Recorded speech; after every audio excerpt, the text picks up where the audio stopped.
Turkiyadan O'zbekistonga Ramazon ehsonlari yuborildi.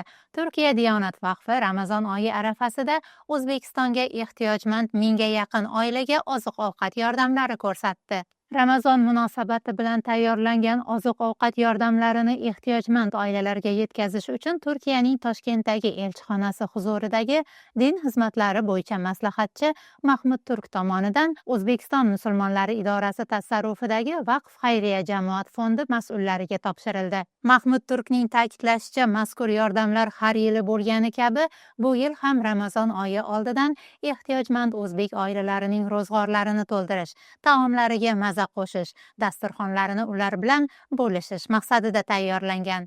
Tayyorlangan 900 ta oziq-ovqat to'plami Vaqf xayriya fondi orqali Surxondaryo viloyatidagi ehtiyojmand oilalarga yetkaziladi, deyiladi Turkiya Diyonat vaqfi xabarida. Har biri 20 kilogramdan tayyorlangan oziq-ovqat to'plamlari tarkibiga 10 kunga boqar yog'i, guruch, makaron, choy, tuz, shakar kabi quruq oziq-ovqat mahsulotlari kiritilgan.